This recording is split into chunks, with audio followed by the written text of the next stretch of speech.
with a tough security blueprint. There are people in Abuja that own 10, 20, 30 homes. You know, there's no way you can do that abroad, because and some of them own the homes in the names of their cook, their driver. But when you implement what I have put together, all the homes, just like you have your BVN for your bank accounts, all the homes will be traced to somebody.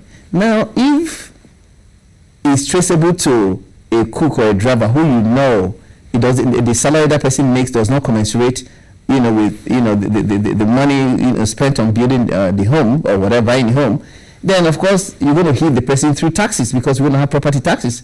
You say, okay, Mr. Whatever, this is your tax exposure. He's going to now he will confess and say the home doesn't belong to me, it's from my guy or whatever. So that is what I'm looking into, not these emergency findings or whatever. We need to respond with a comprehensive blueprint. If that is not done, I'm sorry, but we're just going to keep drifting into the same problem, deeper and deeper. Thank you very much. Let me stay with you. I'm curious to know this information, and you have documented, like you have said, get out of this sheer level of impunity that we see. Attention. First, who has access to the documents that you talk about? Have you submitted this to the government, for instance, and has that got any attention? Well, yes. The issue is the bourgeoisie, the people that are benefiting from this whole system we have, are not going to encourage the implementation of this blueprint, because how can a minister that owns 40, 50 homes in Abuja, after reading this, knowing that it will checkmate all the corruption he has done, he's not going to implement it? So it really, I have done my best. I pray to God that someday some president may decide, okay, maybe I may not be here.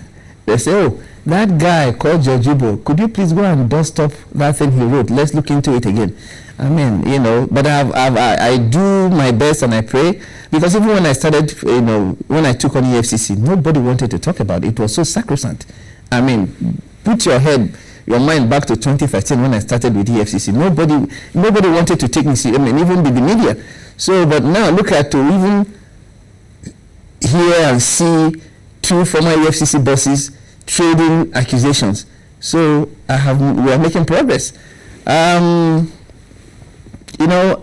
mean, I always say that I use this UK.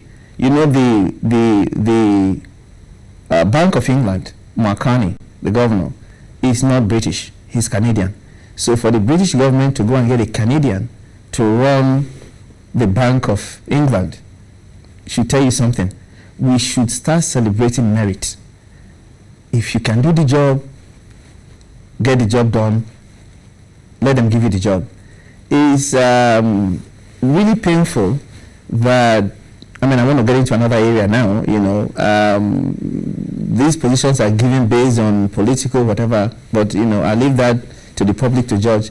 But the fact remains that we need to respond with a very comprehensive security, a comprehensive blueprint that will tackle the hybrid problems we have now, that is insecurity and corruption.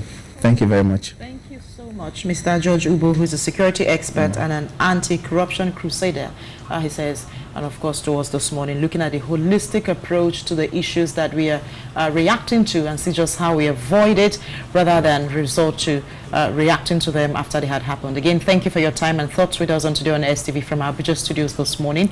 And then we hope that those who should listen to this broadcast listen and see what they can implement from what they have heard.